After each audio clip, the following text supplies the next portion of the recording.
You're about to hear a story based on actual events. There is a figure standing in the bathroom. This comes through the wall into the home.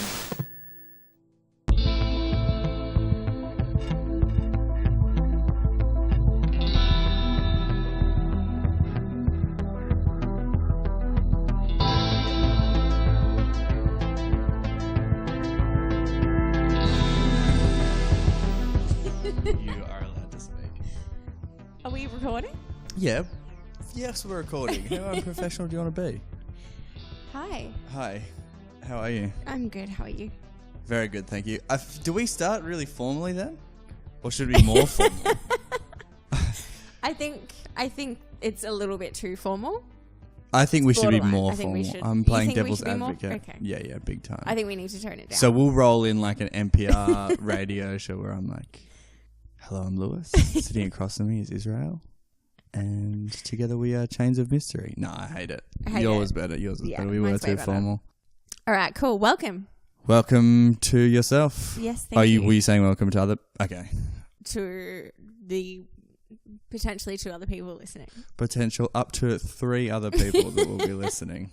Cheers, Dad. My dad definitely won't be listening to this. Yeah, my dad won't either. My dad will be like, "What's a pod? What?" Yes, welcome. This is episode 4. It's 5 unless we decided one of the other ones didn't make the cut, in which case it could be 2. Perfect. We'll see. We'll see. Well, I thought, yeah, okay, cool. I'm happy. Are to you roll happy with it. them so far? I haven't heard them, but Famous last words. I kind of if we're still doing this in 6 months' time, I think I'd like to go back and listen to say episode 2 and just cringe the whole time. Yeah, for sure. That's a pretty classic, like a YouTuber move to my first upload. Yeah. How Great. cringy, but they're still putting out the same quality content. Jake Paul. I have no plans to improve. Still rapping about teachers. What is he, 35? I think he's 21. He's unseasonably old. Or am I thinking of the older one? The older one. The older Logan. one is so old. Is he? I think so. My knowledge of YouTubers comes from the guys of That's Cringe, who I've only known of for 2 weeks. You know how if you have something, you make fun of a word and it just ends up in your vocabulary? I got that with dude. Dude. I say it all the time now, seriously. But that was the same thing for YouTubers to me. I was like, these guys are hilarious. And now I'm secretly, or not so secretly, into YouTubers. What happened? This is a secret I conversation. know I know YouTube drama. I know the beef. Do you? Some of it. Yeah, right. I don't know. I only know the guys from That's Cringe and I love them. I got it hooked into me. Yeah. Noel Miller and Cody Ko. Cody Ko. They're the best. Yeah. I'm a little bit in love with Noel. They have their own podcast. Have you listened to it? No, I haven't. It's called the I don't Tiny listen to other podcasts Tiny now. Meat Gang podcast. Tiny- Just us, is Just it? us. Tiny Meat Gang? I think they also have a music project called Tiny Meat Gang. Oh, do they? Yeah. Are they rappers? How could you tell? Is it? Because they fucking live in LA. Yeah. That's the qualifying factor. That's all I know about YouTubers. Yeah, me too. Podcasting's where it's at. It's like no, that's nothing. The audio YouTube has audio sure. as well. I feel like it's YouTube for people who kind of just are out of the generation of YouTubers. Or not hot enough to show their faces. Well, Us that doesn't obviously apply to being me. the exemption. Yeah. Exemption? No, exception. Maybe we should YouTube our podcast. Us Yeah, I've making thought about of that. the podcast. That means I wouldn't be able to look like this. Yeah, I think there's an attraction to being able to just come in, be disheveled in pajamas and doing it. Not that we're necessarily doing that, but the freedom to do it. That's what I'm ready doing. to give it up. Literally wearing pajamas right now. And you probably haven't seen me with makeup on my face for months. It's been a minute. that illusion is she's out the turning window. into a troll monster. Should we get into it? Yeah, I think we Or should do you just... want to talk some more shit? Let's jump straight into it. I'm Okay, ready. cool. Is it I'm busting to hear yours, if I'm is it being my honest. turn first? I My don't turn know if to we're go taking first? turns, but you can go first. Okay, you want me to go first? Yeah, you can go first. I'm going to... Yeah. You're going to crack open your canned wine. I got a can of wine, which is like, it's pretty exciting. It's very exciting. It's like a good looking can too. It could be anything, but something about things that aren't normally in cans, that then there's a canned version that's really exciting. Like this could be water and you'd be like, whoa, canned water. I need that. Totally. I've been thirstier. Why hasn't someone made canned water? I think there is. I don't know why it's not taken off more. That should take off. Can't be any worse than plastic bottles for the environment either. You're right. Maybe, anyway. I don't know enough about the environment to comment. But is aluminum better for the environment? I'm shooting in the dark. I have no idea. It could be worse. It could be. Yeah. You've also got a tea. Yeah. You got all the I drinks. got a ton of liquid here. I'll bet you $20 you don't drink any of that. I'll take that bet. Okay, great. I don't have $20. Take a sip right now. All right. So this is the story of Mr. Cruel. Do you know this one? Never heard of it. You never heard of it? No.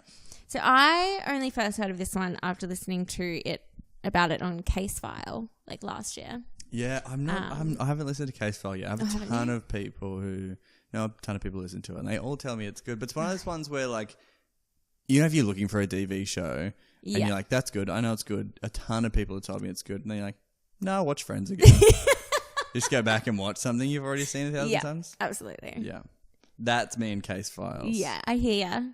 I don't listen to it as much as I used to, but this one I listened to when it first came out. And before that, I hadn't heard of it, which is surprising because it is an Australian one. And apparently, it was quite big.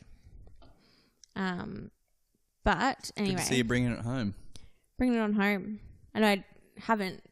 You did one, and then I know we never heard from you again. Last week, you branched out to Tokyo. Yeah, I'm still out of the country this Are week. You? Yep. Cool. Well, I'm back.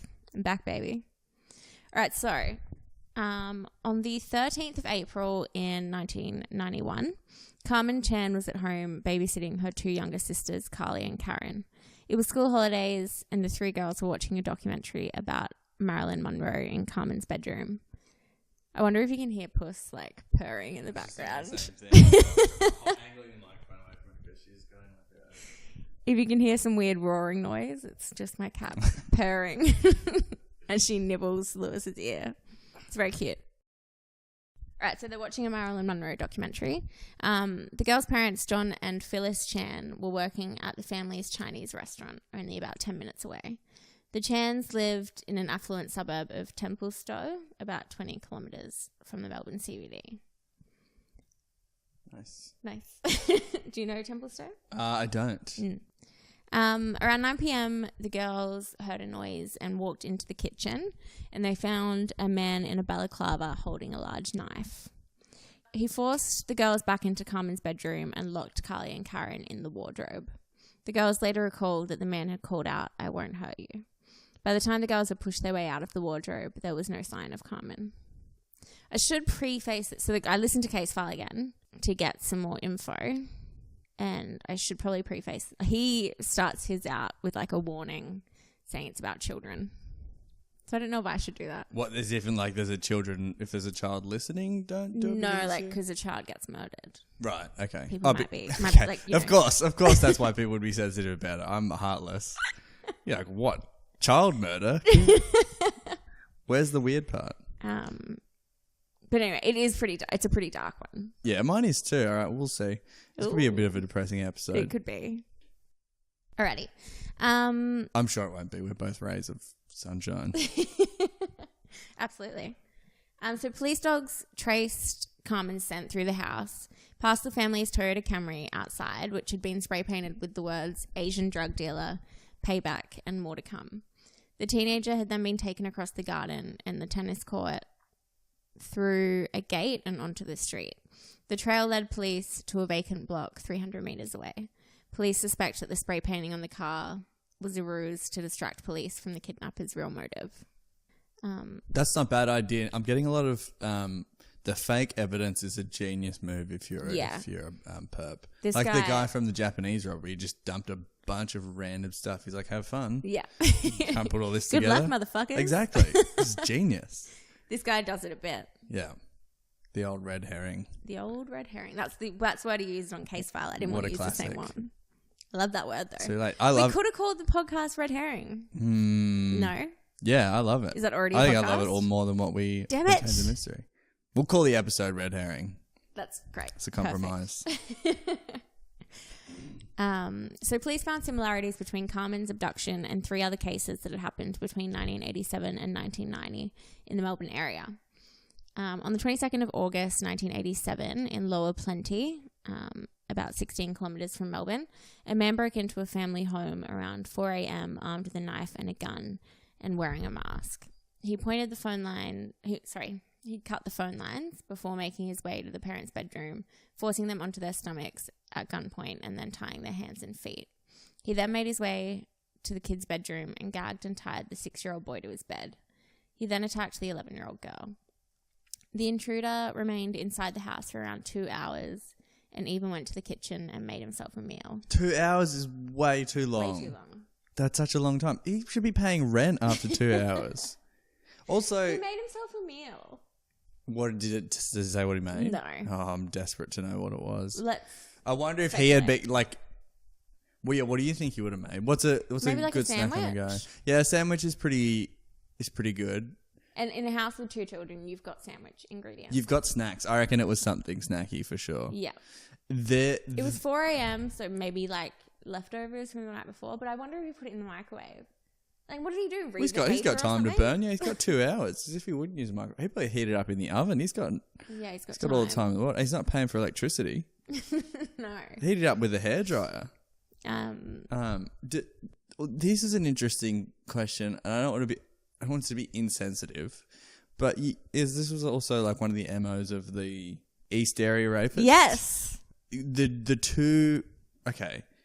I'm not explaining this very well, but like he goes in and assaults the couple, 2 fully grown adults. Yeah. What's the dynamic of that? How does not the other one just attack the guy while he's tying up the other one? I think what he would do... Yeah, I don't know. Well, I know what he would do would put like china and shit behind the guy's back while he like attacked the woman.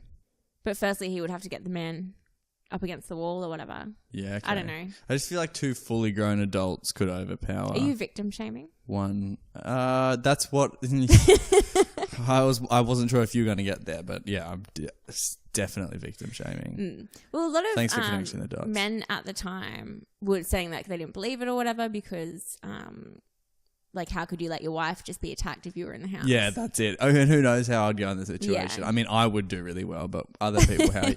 Well, one guy that said that apparently at like a press conference or a community meeting or whatever. And the guy who was there like 3 months later, yeah, I shouldn't be laughing. No. That's awful. But it is ironic. It is. Anyway, moving on.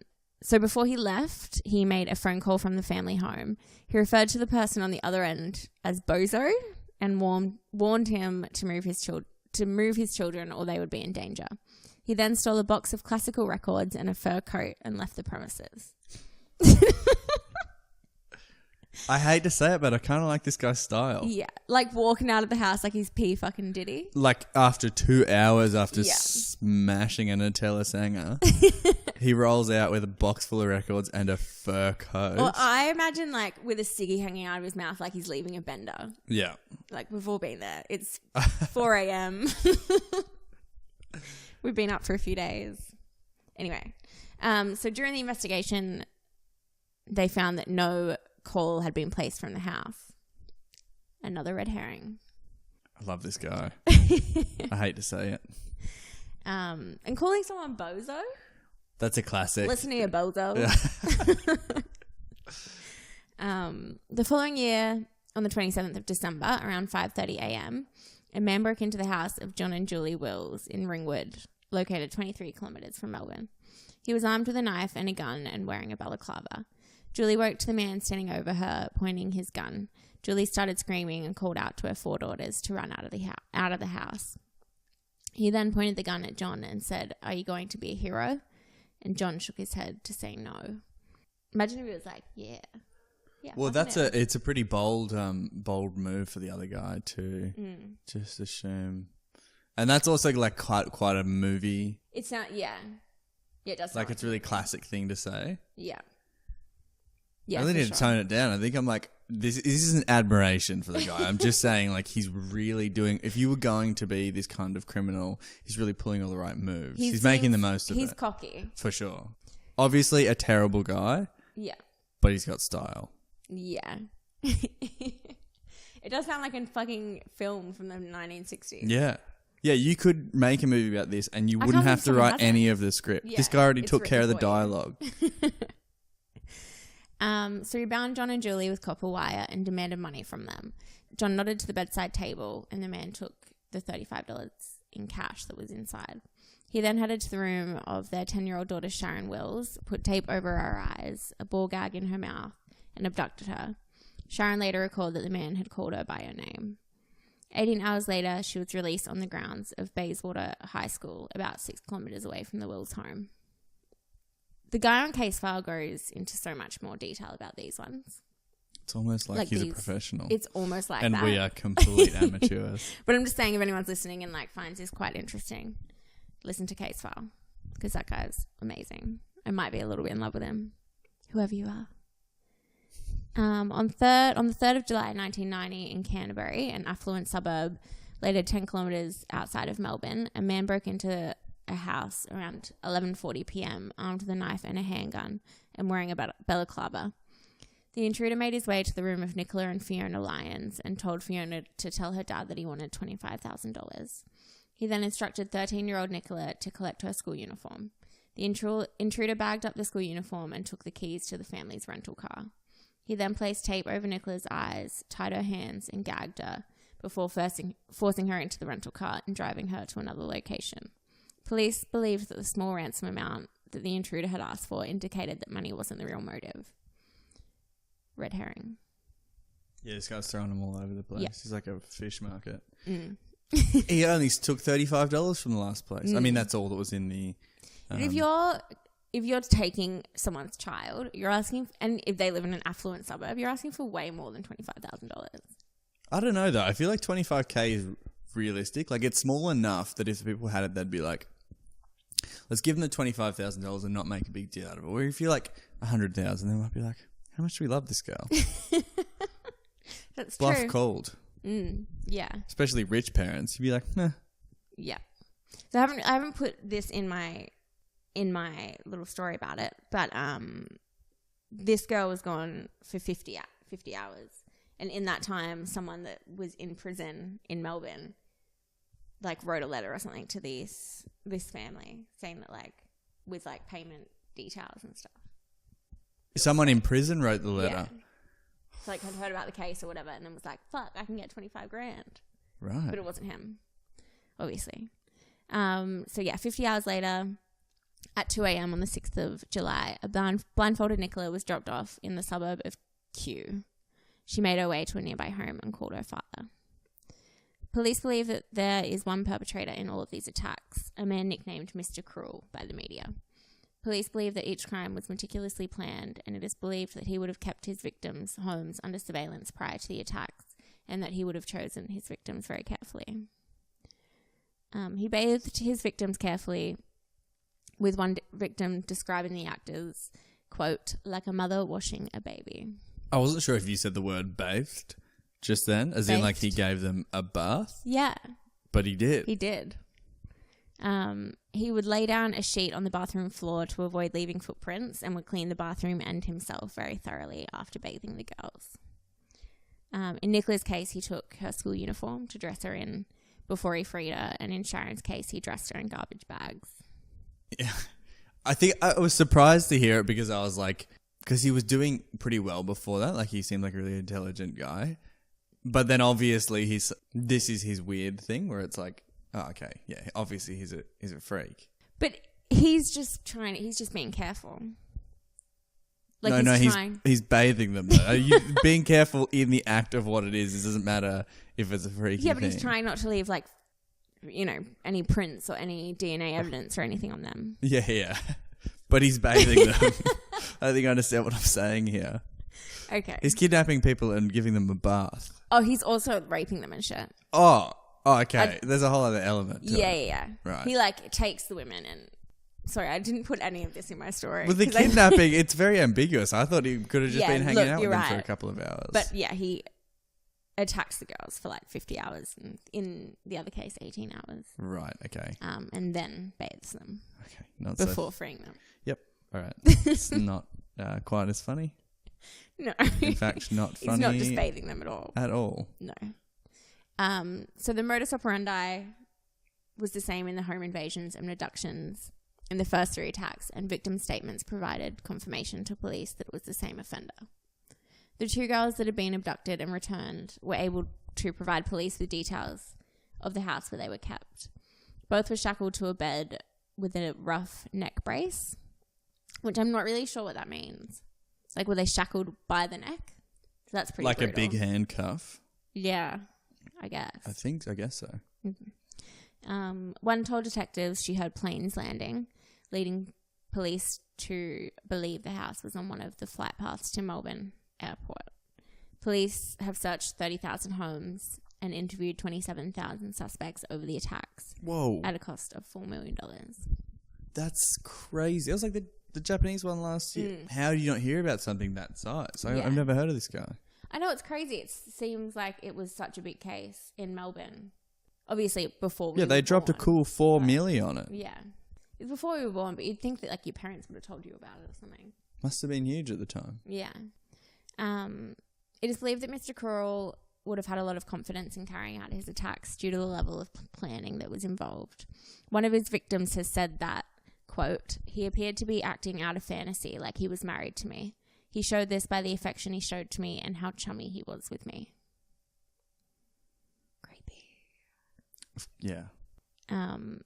So one of the girls said that they saw a tripod and camera set up at the end of the bed that she was being held on. And detectives believe that if Mr. Krull is still alive, he most likely would have kept copies of the photos or videotapes that he captured. They also believe that it's highly likely that he collects and swaps child pornography, as well as possibly communicating with children via chat rooms. Were all of these were all the victims underage? Yeah. Oh, thanks. There's I a hate few it. other cases that I haven't included that he could have played a part in, but none like this brutal. So Carmen's family, as well as police, believed and hoped that she would be returned like the other girls. 23 days after she had been kidnapped, a reward of $100,000 was offered for information about her abduction. Carmen's mother, Phyllis, also made an emotional plea on television for her return, which they play it like the emotional plea on Case File, and it's very, very distressing. Where did they broadcast this one? Originally, was it on TV? On TV. I tried to find it, but I couldn't find it. It's pretty red hot. I feel like they don't do stuff like that anymore. Yeah. I couldn't find it anywhere online, but I did hear it on Case File. And I can't stand listening to things like that. Like 911 calls and shit. They like... There's something about audio that's especially Yeah. freaky. Video is, it's bad, but it's like not too bad. Pictures the same thing, but something about audio Yeah. really gets to me. Audio gets to me as well.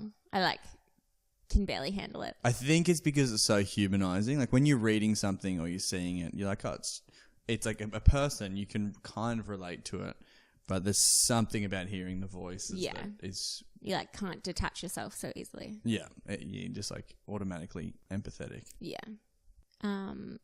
So almost a year after her abduction, on the 9th of April, 1992, Carmen's remains were found in a landfilled area at Edgar's Creek in the suburb of Thomastown. The skull had 3 bullet holes in the back of the head, and the body had probably been dumped there shortly after her abduction. Police believe that Carmen might have been killed because she either knew Mr. Krull or had seen his face. The FBI profile that they put together, so at some point the FBI came in to help out with the case.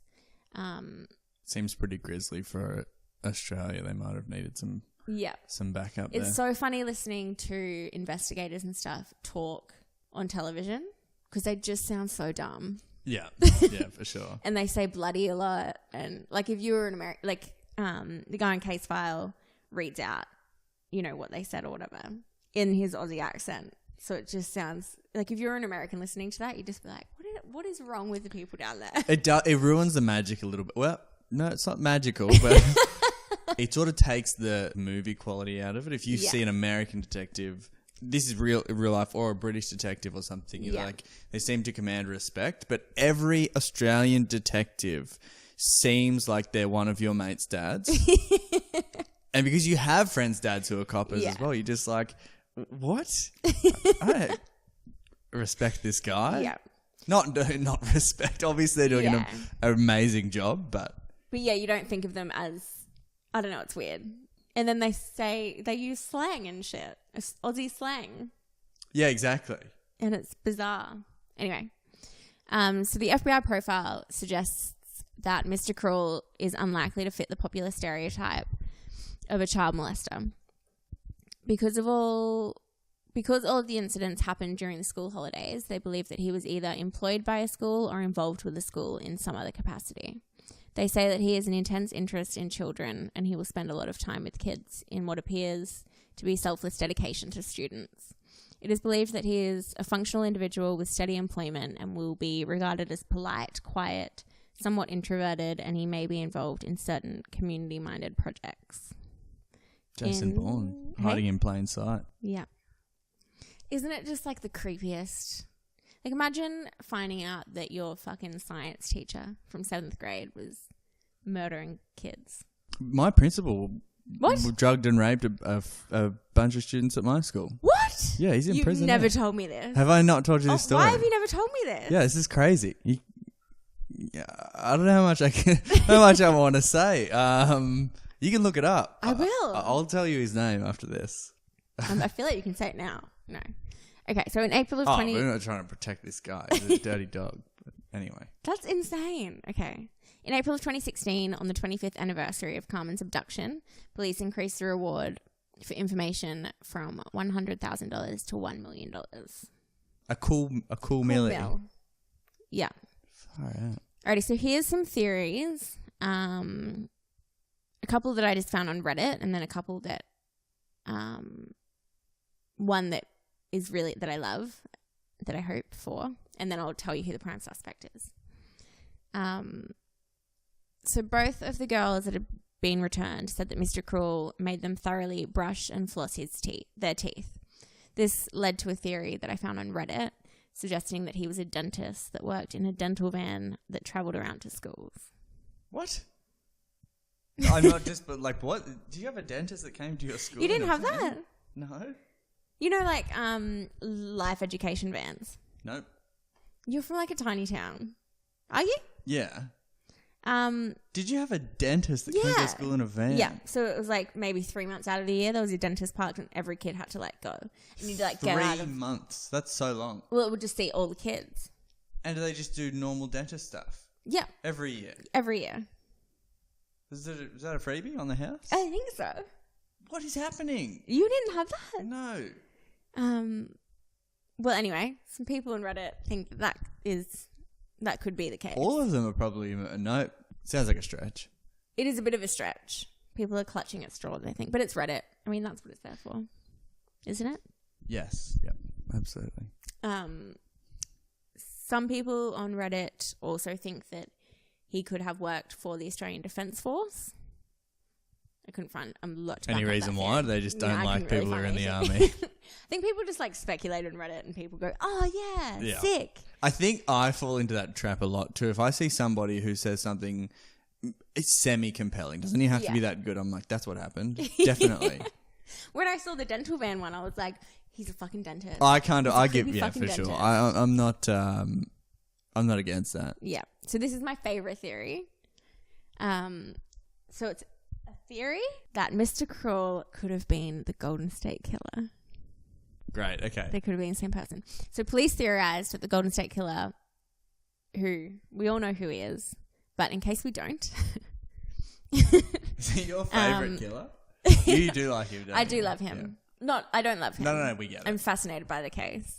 No, we get He's it. You're a- he's a romantically fuck- infatuated yeah. with him. So his last known murder was in 1986, and he could have fled to Australia because he did previously live here in 1967 when he served in the Navy. So he was previously known as the Visalia ransacker, the East Area rapist, and the original stalker. He was a burglar, serial rapist, and serial murderer who committed at least 13 murders, 50 rapes, and 100 burglaries in California in the 70s and 80s. The case was solved this year, and Joseph DeAngelo has been named as the alleged Golden State Killer. DeAngelo and Mr. Cruel had strikingly similar patterns. Both wore masks and initially posed as home invaders before torturing their victims, sometimes pausing to eat food from the victim's kitchen. They were both highly premeditated, surveilling neighborhoods for weeks at a time in order to plan their attacks. Law enforcement have come to the conclusion that it's highly unlikely that DeAngelo and Mr. Cruel are the same person, and the theory has been ruled out for now. No, I'm ruling it back in. Unfortunately, I think it could How be is him. it not him? Everything's exactly the same. Yeah. And if there was no activity when he was... Same exact MO. And he wasn't in America. Well, he wasn't active in America at the time. And it's genius for him to just be like, I'm going to do it in another country. They'll have And him, he'd been and they'll here be before. starting from square one over there. Like, they're Yeah. not going to assume that it's him. No way. And he lived here before, so he probably had, like, you know, a couple of contacts here. It's definitely him. Given the investigation, I'll take that $1 million. Case Joseph closed. DeAngelo, who I cannot wait to hear like what he has to say if he says anything. Yeah, they're taking I their hope sweet he time about it. talks. I really hope he talks. So the FBI and the Victoria Police put together some 7 possible suspects, and they released details about one prime suspect, retired university lecturer Brian Allen Elkner. He is now age 77. Elkner once wrote a highly praised philosophical essay extolling the virtues of the great criminal while calling on others to, quote, to do evil, so as to not be mediocre. He was convicted of a number of rapes and sexual assaults and sentenced to 10 years in prison in October 1974 and was released before the Mr. Cruel attacks. Hate the guy. Hate him. Dirty dog. Still want it to be Joseph DeAngelo, though. Yeah, I'm not interested in any of these other suspects. But yeah, continue down the list. Anyway, it's so definitely the Golden he's State Killer. He's the prime suspect. But the case is ongoing Okay. and unsolved. And that's the case of Mr. Cruel, aka the Golden State Killer. Definitely Golden State Killer.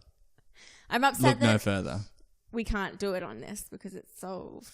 Well, I mean, we'll probably chat about it as it progresses. Yeah, It's for early sure. days, but just almost as exciting as not knowing, because there's like going to be a lot Well, more to come. Yeah, they've named the guy, but that's it. We don't know anything else. Yeah, there's heaps to come. Yeah. I can't wait for like all the movies made about him and everything. Yeah. So exciting. Do you? Well, have you? Have you seen photos of this guy? Yeah. What? Have you? Who do you think? No, I don't know if I've seen him. Really? Do you want me to pull up a photo right now? Yes, absolutely. What do you think he looks like? I've just got like a mishmash of all the other serial killers in my head, like some cross between like Jeffrey Dahmer and Ted Bundy and John Wayne Gacy. Oh, thanks, I hate it. Does it have young photos of him? I want to speculate about who's going to play him in a movie. Oh, he's a bit chub. Yeah, Who could play him? Someone a bit chubby. that's tough. That is a tough one. It's a tough casting. I think that's one I'm going to have to think about, and maybe next week I'll have an answer. I don't think I've seen these photos. Like, I've only really seen the photo of him old. Yeah, I didn't know if they're. Yeah. And then I've watched, like, I've watched a couple of things. Whatever that was. The wheelchair march. The wheelchair march. And he just said nothing. Disappointing. Very disappointing. But yeah, I'll think about that. Get back to you. I look forward to it. All right, should we go to a little break? Yeah. Let's do it. Let's do it.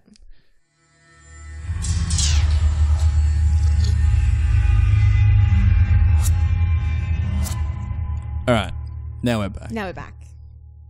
Now I can take my glasses off, get comfy. Sit back, relax. It's my turn. I completely I blanked. I was ready to keep listening to your story. It's so good. Take it as a compliment. Thank you. I am going to be talking about the Hollywood sex cult. No. Do you know about this? No, I don't think so. You might know about it. I don't know if that's what everyone's calling it. I don't know if that's the official name. It's NXIVM. That's Okay, you may not know about this. That's then. a name of like a medicine. Yeah, it is a medicine. It's that's pretty interesting. What's it? It's like to treat allergies or something? No, I think it's to treat like stomach ulcers. Yeah, I guess. It sounds like something you know about. I don't know. I'm in pretty physical conditions, so I've never had to use medicine. I've had a stomach ulcer or two. Right, I've not. But it is a medicine of some sort. I came across that when I was researching this, but it is also a cult. So we're delving into a cult, which I was pretty excited about, which also kind of falls under conspiracy theory. Yeah. Which we have yet to do. Well, that's what I was going to ask. I was going to ask if there was like a crime involved or if the cult itself is... There's a lot of crimes. Mysterious. A bunch. It's mysterious. There's a ton of crime. There's a conspiracy theory. Also, it's a cult. So... Okay, I'm excited. Tell me about it. Okay, so the cult... it's called... wasn't necessarily just a cult, but it was like...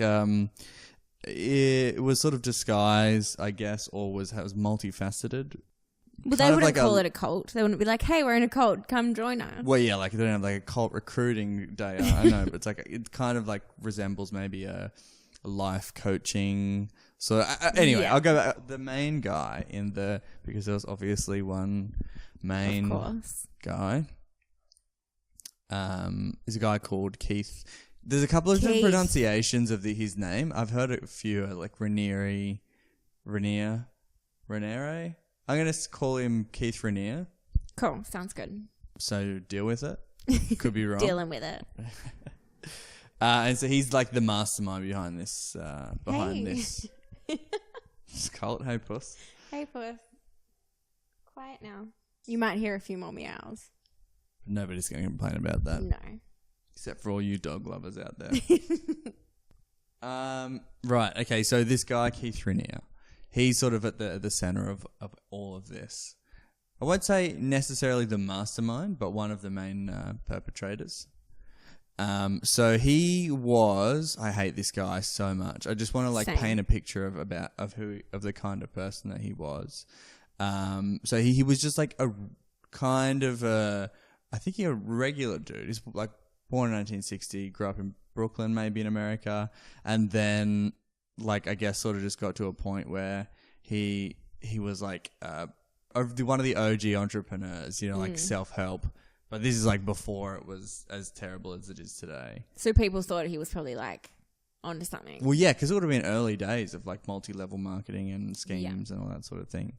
But he always described himself as a boy genius. I think that was like one of his calling cards when he was born genius. This is some of the stuff that he was claiming when he was, trying to rep himself, was that he said he was speaking in full sentences by the age of 1. He taught himself concert-level piano by age 12, and he taught himself high school maths in 19 hours when he was 12. He completed 3 years of college maths and computer classes by the age of 13, and he claimed that he held the Guinness World Record for the highest IQ in 1989. But you can look it up, and he obviously didn't have... Yeah. So did anyone try to call him out on his bullshit? Well, no, it's pre-internet. You can say whatever you like. Yeah, and that's people true. in that scene would have been like, of course he does. Like, we love this guy. Fuck. That amount of lying. Sometimes I lie to like cancel plans or whatever, and I'm so petrified they're going to find out that I'm lying to them. Now I'm trying to think of all the times you've cancelled plans with me, but they're all lies. I think I've always been quite honest with you. But like lying about that much shit... You couldn't confidently lie. What if you were accidentally talking to like a statistician? You can't lie like that to anyone now. They could just look it up. Yeah. Immediately. Yeah, Bold. But pre-internet, nobody could call bullshit on the spot. Yeah. So... What IQ did he reckon he had? Over 175, I think. Oh, that's high. I think that he said he was... in like this club like where they're all above high. 175. I Which think average sounds like is the draw. Imagine how boring that club would be. Average, I think, is like 90 to 120 or something like that. 175 is like ridiculous. But isn't it like it's not like a proper way of measuring intelligence anyway. No. There's lots of criticisms. So after he apparently took an Amway marketing class, which is like immediate red flag because you know what kind of guy he is. Yeah, he sounds like the worst fucking dude. He founded a company called Consumers Byline in 1990. Would you believe it? It was a multi-level Wowee. marketing. I won't say scheme, but it was like multi-level marketing. But it did get investigated by. Is that like another word for a pyramid scheme? Well, that's what he was getting investigated for, it being a pyramid scheme. I Are don't think they they illegal? necessarily ever got charged, but I think he got fined like $40,000. A pyramid scheme's illegal? Well, apparently not. Yeah, because that's what I don't think he ever got charged for. Yeah, I don't think they are. Or they weren't at the time in America. And they never got like charged. He didn't plead guilty, but then he had to sign something where it was like, oh, well, I'll never promote pyramid schemes, which kind of just seems like a thing that everybody would be doing anyway. If he was not pleading guilty, why did he have to do that? Anyway. So after that, he co-founded another company, I guess, called Executive Success Programs with a woman called Nancy Saltzman. Mm-hmm. This is founded the company. Co-founded with Nancy in 1998, which was everything that these people do is so vague. Like if you can go and read the bio of this NXIVM company, and it's just like it'll be 4 paragraphs of text, and it doesn't say a single word. Like it's so vague, you couldn't glean anything from it. So is the NXIVM company the medicine No, thing? it's not the medicine one. Get that out of your brain. We're not trying to defame the medicine company. It's probably doing really good work. So we don't know what NXIVM do. It was originally this company, or Executive Success Programs, which offered psychological techniques aimed at self-improvement, and it was also focusing on actors. So it would be like offering techniques for them to figure out who they were as a person and be better actors. And also there was like yoga divisions and like everything. They had everything. I think a lot of it was described as like female empowerment and feminism, and they had their finger in a lot of pies, which is like so many pies. Classic entrepreneur stuff. Like we've got a lot of stuff in the pipeline. Imagine his fucking Tinder bio. I mean, he's still alive. He's on Tinder. So is NXIVM still a company? Yeah. So this is all pretty recent. So this is I think that they only really got charged this year. Oh, fuck. And then now this Nancy Saltzman is now the head of NXIVM, and it's still going. Yeah, right. And a lot of people think that she's the sort of real brains of the operation, even though this guy is like sort of a cult leader kind of figure. So he was saying that, originally the emphasis of this executive success program was to have people experience more joy in their lives, which again is so vague. Like it just doesn't. I think so 2003 they were saying on their company information that a ton of famous people and really successful people had taken their program. So like the daughter of the Mexican president apparently, and Richard Branson, and and like a ton of high profile people. Among those people, which I mean not necessarily super high profile as far as fame goes, but these two sisters, Claire and Sarah Bronfman, which is a super hard last name to say because you really want it to be Bronfman, but it's Bronfman. Sounds really goofy. Bronfman. Yeah, I thought you the were daughters of this guy Edgar Bronfman. Again, not necessarily super famous, but he's like a multi-billionaire. Okay. Seagram liquor heiresses, apparently. I guess they're kind of pretty central to the whole thing because they ended up like bringing a ton of family money into the operation, and I think like over the course of however long they're involved in it, they sink like 150 million into it, and they're like buying private jets for the company and estates and mansions for this guy, and he like ended up buying a ton of real estate in Albany, just like upstate New York. And so I think they had like one central building which ended up being called the Compound. Like they're not even trying to hide the fact that it's a cult. They're calling their headquarters the Compound. This guy was that all of the students were expected to call Keith Raniere Vanguard. Like they're just not trying to hide the fact. And Nancy Saltzman had to be called Prefect because he was the original teacher and she was the first student. I hate them so much. I hate them too. It always just amazes me that like people that have money or people that are in positions of power can be so easily like I couldn't convince anyone of anything. I know. If you were famous and maybe if you were like, I think it sort of falls into the bubble of if you're super good looking as well, that you'd be living in a bit of a fantasy world where you're just like, oh, everything's amazing. Whereas if you didn't grow up like that, you're suspicious of everybody. Yeah, that's true. I mean, I'm normal. I'm not paranoid. I'm Stay away. Okay. Keep your hands where I can see them. I constantly think, what's that movie where his life isn't really happening? Like is it Groundhog Day? No. That's Bill Murray lives the same day a billion George times. Truman? The Truman Show. Yeah. Like I can't go down that path. It's too real. It's I'm definitely living in a simulation. You are too. I don't want to talk about it. What I constant Everyone's anxiety life is about that. definitely the Truman Show, but that's another anyway. So in 2003, I think he had a bit of I don't know if it's like a break necessarily in a good way, but Forbes published an article on this dude. I think he was like on the cover.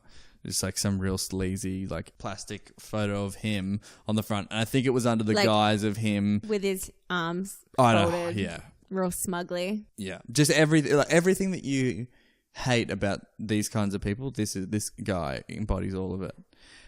So I think they were sort of doing it under the pretense that it would be a good article to paint him in a good light.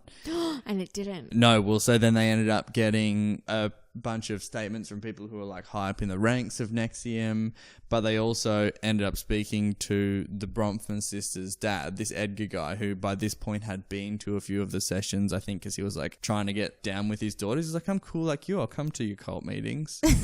And he said in that interview that he thinks it's a cult. Really? Yes. And then he also said he was troubled by the emotional and financial investment that his daughters had made into NXIVM, and he said he hadn't spoken to them months at that point. So obviously everyone would have, all their friends would have hated them, like your friends who get into like Opti Slim, or what's the protein shake one? Opti Slim, I think is. Well, there's one main offender. I mean, if there's anybody listening to it who's into like a Weight Watchers. No, there's one. I don't want to say who it is, just in case, but. You're not better than me because you're drinking a lot of protein shakes. So I think by like 2006, the two Bronfman, I love their last name, love to hate it. They'd already taken out like $2 million for just training sessions. So there's like paying crazy amounts of money for these classes where you know they're just going in and just like saying stuff that it's like... Just bullshit. Such bullshit. It'd be such vague... fake. And they'd be like standing on the stage speaking so loudly with like so much enthusiasm. You can say anything with that much enthusiasm and it sounds convincing. Yeah. And then so this guy was basically, he was just taking these girls for a ride. Like he was making all of these those poor girls. Crazy investments in the stock market, and then none of them came to fruition. And he like thought he was a really good mathematician. He's like, I know all of the patents in the stock market, and he was making all these crazy investments into commodities, and all of them flopped. I think he lost maybe $70 million on the stock market, and they paid for $65 million of it. So he wasn't mucking around. He was spending it as fast as he could get his hot little hands on it. How old were these girls? Do you know? I think when they joined, they were early 20s, and then it lasted for X amount of years.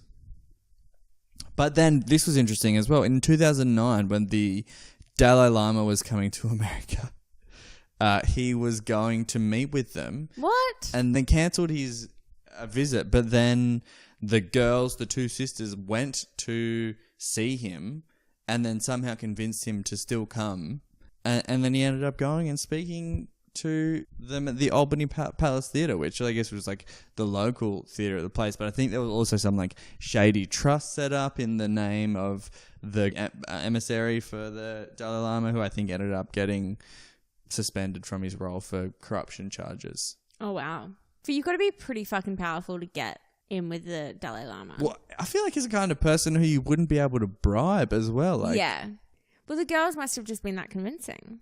And this is it as well. Like, not everybody who was involved in NXIVM was involved in the cult side of it, but there was this portion of this like the whole thing was sort of a based on levels, the same thing as like any multi-level. Like fucking So like you would, Scientology. yeah, exactly. And when you level up, they had like you get a better color sash. Like so, you'd have different sashes, and then like as you move up, but it was realistically, it was just like pay to win. Like you just, Yeah. the more you invested You're into just the, paying for power. yeah, and you're just prestige. getting like closer and closer into the like inner sanctum. And so what really sort of helped that side of it as well was that, do you remember Smallville? Yeah. Okay, so originally, yeah, The this girl is, from Smallville? This is the Alison Mack sex Oh, cult. okay. I've This is heard the- about her involvement in some cult, but Yeah, I this don't know is too it. much about it. Yeah. Okay. So this is Chloe from Smallville. Right. She's got one with blonde hair. So I think originally Kristen Cruick came to visit. So she was she Lois Lane or was she someone else in there?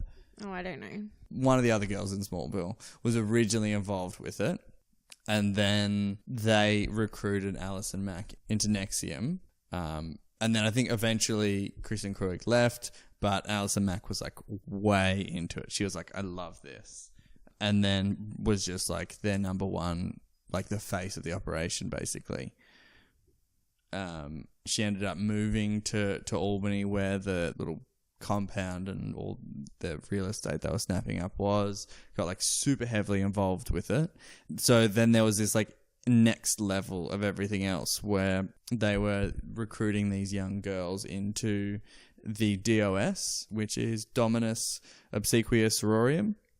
Loosely translates to Lord over the Obedient Female Companions. Oh, wow. A secret sisterhood in which female members were referred to as slaves and branded with the initials of Rainier, which was like very basically disguised as like this magic symbol, but it was like obviously his initials. And I think he then said, oh, it wasn't supposed to be my initials, but it was so close, and they tweaked it as a sign of tribute to me.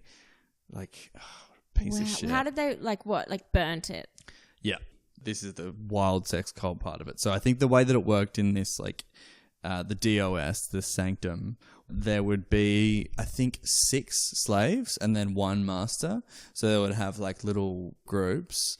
And So were these girls, when- like, abducted and... No, they whatever, weren't or necessarily abducted. I think that was like they got far went- enough into everything. They were so invested. They were like, one week they were at a Okay. self-improvement thing, and they kind of got deeper and deeper. And then the next day they were like, oh, we're They're getting fucking branded slaves. today. Yeah, I think that was like you wanted to be on the inner sanctum. Like You there was a wanted- lot okay. of mental manipulation, and this guy had been super interested in like neuro-linguistic programming in the past, and like emotionally and mentally like blackmailing the members as well. So like one of the things that they were supposed to do was give them collateral when they would go into the inner sanctum. So it would mean that they're like, realistically, they were just like getting the girls to give them nude photos and all this other stuff that would basically ruin them enough that they could blackmail them into doing whatever they want down the line.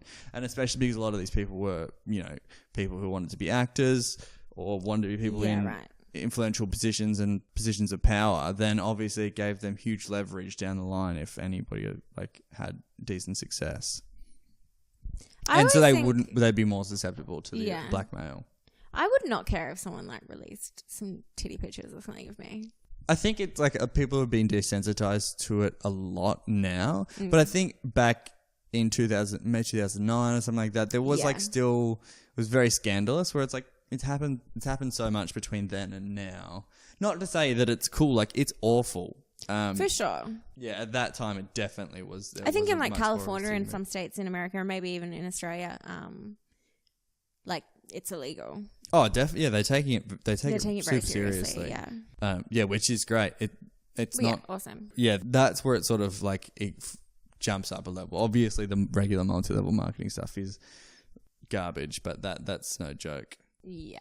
Yeah, Alison Mack ends up being like the top recruiter for them, and she like tries and gets other female celebrities involved, and so like the whole DOS part of it was basically centered around sex. So they'd be like coerced into like whatever sexual abuse by their masters, and then like it ended up there's counts of human trafficking for people who are underage involved, and one of the things that Keith Ramiro was into was apparently he liked girls who looked really emaciated. So all of the girls who were in the DOS would be forced to be on really strict diets. They would have to count all their calories every day, log every single thing they eat. And if they didn't log it, then the punishment would be that they would have to go into a room and wear cow udders, and then everyone would like verbally abuse them, and there'd be threats of like putting them in cages and treating them like animals because they were being disobedient. If they ate too much. Yeah, because they had to be really skinny. Wowee. Yeah, That's hectic. It's crazy. So then this is one of the statements. Apparently, masters would help slaves count calories to save them from the trap of emotional eating, according to other women in the group. Masters would dictate an act of self-denial, like cold showers or rousing yourself from bed at 4 a.m. and standing stock still for a time. Slaves were told to do acts of care for masters, perhaps bringing them coffee, and slaves might be told to abstain from orgasms, ostensibly to heal their negative sexual patterns. And she said that it was about devotion and like any spiritual practice or religion. Devotion to who, Keith? Just devotion to anything. I think that she just means that like if you're doing that in a religion, it's the same thing regardless. Which, let me tell you, it's not. In March this year, he was arrested and indicted on a variety of charges, mostly related to DOS. So sex trafficking conspiracy to commit forced labor. And he was arrested in Mexico, which I don't quite get how that works, because I didn't know they were allowed to just go overseas and arrest people. But apparently he was in some like hell bougie 10K a night villa in Mexico when they found him surrounded by like a harem of women. Like, I didn't know the American police could just go into another country and be like, oh, we're taking this guy. Maybe the Mexican police arrested him and then he gets like... There's a chance that it was happening in Mexico too, because I think it's still happening Wouldn't you say the Mexican president's daughter was involved? Yeah, he probably wasn't too keen on it then. Yeah. I think it's also, like, it was still happening. If it's not still happening, it was happening in South America after the fact. Oh, wow. Like, so they were just, like, so into it. Yeah. Alison Mack is still a part of it? No, she got arrested. Did she? She got arrested as well as for sex trafficking. Similar charges. I think nearly all of the same charges, and then she was coercing females into engaging in sexual activity. She basically got charged as being second in command, and so did one of the girls like go and tell the cops or call the cops or something? I think it was like a variety of things, and I think there was an event where a bunch of people who were high up in the organization had like, there was a mass exodus, maybe like 9 of the people, and one of them was maybe was a lawyer, and then immediately after these people left, they used a bunch of the Bronfman's money to just sue all of them immediately, and for like years there was like all these crazy lawsuits. They were just suing everybody, and it was pretty much like the stories you hear about people who have a really hard time leaving Scientology, where they're obviously being tailed, and just like all of that was happening to people who were leaving. And like the financial advisor ended up they like bankrupted her and were trying to pin all of this, basically saying that they were trying to recoup the $150 million that the sisters had flushed down the toilet with them, saying that it was off the back of a bad financial advisor, when she was like, you guys are idiots. You just what spent happened to $150 the girls? Bonfmans. So they did get arrested, maybe for racketeering, and that's what I knew. Somebody had like because they had some crazy bonds, and I think Alison Mack had a $5 million bond, which she pays like, is Smallville money that good? Does she have $5 million in the bank? No, surely not. Well, maybe you can just put stuff up as collateral. She might have $5 million in the bank. The Bronfmans had a $100 million bond, and they were like, easy money. Crazy. I think you can put up collateral. Their bond was at $100 million? Yeah. And they just paid it? Yeah. I'd just be like, I'll stay in prison. For 100, but I think you just get it back. Do you get all of it back? Or do you get it back? I thought it was like it was a financial security so that you don't do a runner. Oh, But for I'm them not as well, sure. like 100 I million, thought just get out it of was there. just lost money No, I think you get it back if you don't run. if you don't go away. And $100 million is probably pocket change for them.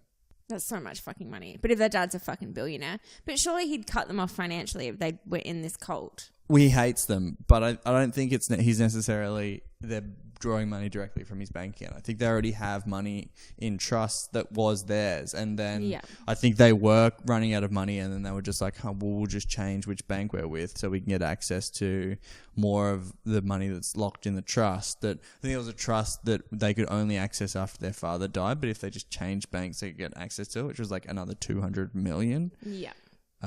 So I think at that point, if you're dealing with $200 million, it's not going to be like you or me where the bank's like, you can't get access to that $20. If it's $100 million, they're like, yes, we'll do that. Yeah. It's $100 million. Yeah. Yeah, so that's kind of sort of where it's up to now. Sort of the same as the Golden State Killer. It'd be interesting to see what happens from here. Yeah. See where it all goes. So Keith is in prison? Keith's in prison. He'll be going away for a pretty long time. Both him and Alison Mack have minimum sentences of 15 years. Yeah. They think that he's likely to get life, and she'll probably flip for information, but she'll still get a minimum of 15 years probably. Which isn't that long. Well, yeah. It's not short. I mean, it's not a short amount of time, but for fucking sex trafficking and for keeping slaves and shit, like, that's pretty fucked up. To only have to spend 15 years in prison and then have, just be able to leave and fucking do that shit all over again. I don't know if she'll just do it again. It takes a long time Well, fingers crossed That she cult took won't. ages to get together. It was like 20 years. And how's Nancy Saltzman? She just took over it, and everyone thinks she's the mastermind behind of it. She hasn't been charged, and now she's just in full control. So did did she have anything to do with the DOS? Well, part yeah, of it? obviously she did, but she hasn't. There's hasn't nothing been relating it to it. charged So or anything. everything was sort of like they were kind of genius about the way they put everything together. Like this guy. Well, Nancy will just keep everything going. And then Alison Mack will leave in 15 years and just get back right into it again. Yeah. So Keith didn't have any.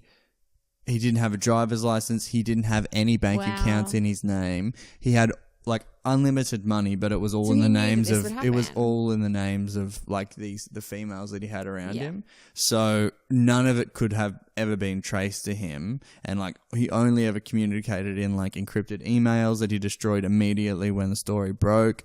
And so they were super careful about it. And she's the same. She's not tied to anything. I could be throwing out some wild accusations here, but whatever. What are you going to do?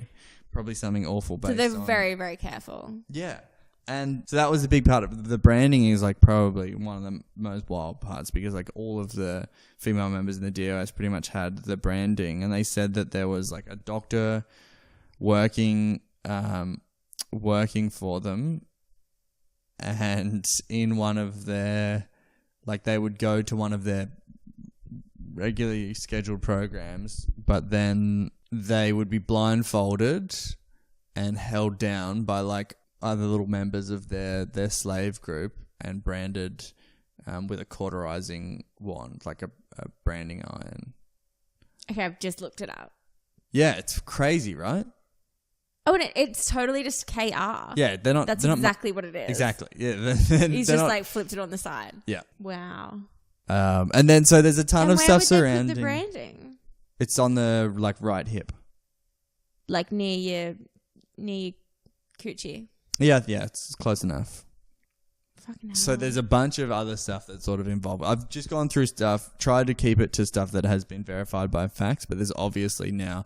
This is what's interesting about going down the conspiracy theory route is that you learn where you're gonna draw your line for crazy people, like how much you'll tolerate. Because there were some videos and podcasts that I was listening to that I was really into, and I was like, wow, these people have been really thoughtful. And there are other people who are very much into conspiracy theories and just want to then make really broad generalizations about everything. Like, this is a crazy person. Like, this one thing they're talking about is right, but this is an absolute crazy person. Well, people just speculate with these sorts of things. Exactly. So there's a ton of speculation that Yeah. this goes all the way to the top, and Stormy Daniels was a member of the group, and they had convinced her into having sex with Donald Trump so that they would have leverage against the president of the United States of America, Fucking hell. and that she has like because she has these like tattoos Yeah. on her stomach that covers up her. Brand. They think there's Where a scar branding could there. be. Yeah, exactly. Who fucking knows? Maybe. That's the thing. It could be, but that's not necessarily as I verified like to as the listen. rest of Like it, I so. like to hear those sorts of theories and run with them just for like a little while, like to entertain. I them. definitely, I have a limit, but there were Yeah. some parts where I was like, I'll entertain this. Yeah, I'll listen to it for a hot minute.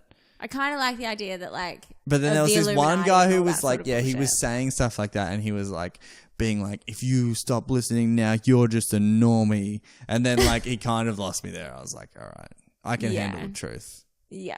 which you do not have. Yeah, it's like it would be absurd if this did go all the way to the top, but also not completely shocking. There was an interesting component of it that it was crazy. Like, it's an insane Mm. story, and it's been happening this year. But you didn't really hear much about it. There was No. kind of like a bit of a. Oh, I hate to say it. It was almost like there was a media blackout on it. Well, yeah, if you're not, and I'm like, obviously we're people that listen to this sort of shit, and we're into this sort of shit, so that's why we've heard about it. I remember so briefly seeing something about Alison Mack and this, and then I was like, oh, that's really interesting. But just having thought, because of Yeah. how little attention it was getting, that it was some old news story, I was like, oh, wow, that's crazy. It's happening in the past. But it would have been happening at the time, Yeah. and that's all the exposure that it got. Yeah, you'd think it'd be all over fucking Great, E! now I'm one of the conspiracy theorists. All it took was me to get one But it good is- one, and I'm completely It is strange converted. that it hasn't been all over the media, Yeah, as it should be. I'm so surprised about how little I heard about it. Yeah. And I had a big crush on Chloe from Mack. Smallville when it was on. Yeah. I Definitely. can't think of what she looks like, but I'll look it up. You'll recognize her I'll immediately. look it up right now. She sounds like she's got a name like a DJ. Oh, she's very pretty. Yeah, she's. Oh, it's so sad. She's regular hot. She's not just cult hot. You know, that would have been one of the most Well, the first things that come up when you look for a name is like shit about the cult. well, now it is for sure. Yeah. Especially since your Google has been listening to us talking for the Yes, past 30 that's- minutes. You really get advertisements for a local cult next time you log onto Instagram. For Nixium. Yeah. Imagine, I always think about like, obviously the victims in these sorts of cases and like the young girls, like it's horrible. But also like Alison Mack's parents. Like imagine finding out imagine being so proud because she's on the television. She and was so then close. 10 years later or whatever, she's heading a fucking sex cult. But I mean, at least she was doing well in the sex cult. No, that's awful. Okay, no, I take it back. But she does seem like the kind of desperate biatch who would like be between acting gigs Yeah. and just get sucked into something Look, like that. Smallville had its moment, but it wasn't like it shot her to stardom. No, that's it. She was like, I felt like she was so close to stardom and she could Yeah. taste it, but she just wasn't that good. Yeah. And that's what a lot of serial killers and stuff do. They want to be famous. They want to be known. And they do fucked up shit to get there. Just go to some fucking acting classes, man. But for them, infamy Yeah. is so much more achievable. Yeah. Anybody could be infamous, really. Yeah. Not anybody could be famous. No. The chance of being famous is so small. So slim. Even if you're good at what you do, there's like a big portion of luck that comes into it. Oh, for sure. I've had two different people, like palm readers or whatever, tell me that I'll be famous. Not that I really believe in all that shit, but it's just funny, you know. Maybe I will be famous. Clearly, you've put a lot of stock into it already. Yeah, obviously. Have you quit your day job? I have actually. Right. Yeah. Maybe it'll be from this podcast. Could be. Could be. I'm on it. Anything could happen. Yeah. You're good too. They probably say that to everyone. Yeah. Well, it says right here on your index finger that you'll be famous one day. Yeah, so that's pretty much it. It's a very basic overview. I think there's a full podcast series on it. Oh, is I think there? they focus on one person from the cult. I didn't listen to it. I'm going to be honest. It looked like it'll be good, and I will probably listen to it after this. I just didn't want that one perspective clouding my mind because I didn't want to talk about this one person. Somebody else has obviously done really comprehensive research on them, but I'm very interested in it. I'll listen to it after this. I think it's called, I don't know, literally Google NXIVM. Oh, by the way, did I mention how it was spelled? NXIVM. It's so bad. That should have been right at the top. That is like the main offender. That's a shocker. It is a shocker. Real Keith bad. came up with that for sure. Definitely. He would have been stoked when he thought of it. It sounds like... And because also that they didn't do it right. You know, you're supposed to remove the vowels, but they just like couldn't figure out how to deal with the I. We're like, fuck, we'll just leave it in there. We'll just leave it in there. Yeah. Close enough is good enough. It sounds like a clothing label of like... It sounds like an motocross, awful clothing like label. motocross label. Yeah, for sure.